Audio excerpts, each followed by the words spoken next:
Hello అండి, అందరికీ నమస్కారం. నేను మీ విశాలాక్షి. ఈరోజు సింపుల్గా టేస్టీగా కందిపప్పు పచ్చడి అయితే తయారు చేసుకుందాం. ముందుగా కడాయి పెట్టాను. కడాయిలో 2 స్పూన్లు ఆయిల్ అయితే వేసాను. ఇప్పుడైతే కందిపప్పు కూడా వేసి బాగా ఫ్రై చేసుకుందాం. ఈ కందిపప్పు ఏంటంటే హై ఫ్లేమ్లో ఎప్పుడు కూడా వేగకూడదు, స్లో ఫ్లేమ్లో మాత్రమే వేగాలి. స్లో ఫ్లేమ్లో పెట్టుకుని వేయించుకుంటే చాలు. ఇదైతే ఇప్పుడు మనం ఇలా 2 నిమిషాలు అయితే కలుపుకుందాం. ఇప్పుడు ఇంతకుముందు ఎవరికైనా జ్వరం వచ్చినా, దగ్గు వచ్చినా, జలుబు వచ్చినా కూడా ఈ పచ్చడి ఎక్కువ చేసి పెట్టేవారు ఒంట్లో బాగోపోతే. ఇప్పుడైతే ఇవన్నీ లేవు. ఒకప్పుడైతే ఇవే బాగా ఫేమస్ అనమాట. ఇప్పుడు ఇందులో అయితే వెల్లుల్లిపాయలు కూడా వేసేసుకుంటున్నాను. అలానే మిరపకాయలు కూడా వేసేసుకుంటున్నాను. కొద్దిగా కరివేపాకు కూడా వేసేసుకుందాం.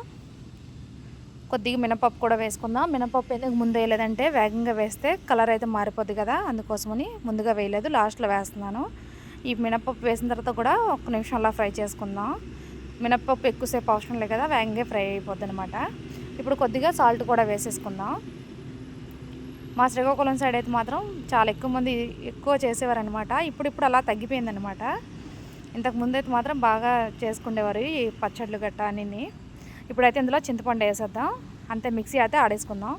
తడక ప్యాన్ అయితే పెట్టుకున్నాను నేనైతే. ఇప్పుడు అందులో 1 స్పూన్ అయితే ఆయిల్ వేసుకొని జీలకర్ర, ఆవాలు, మిరపకాయ, కరివేపాకు వేసుకోవడమే.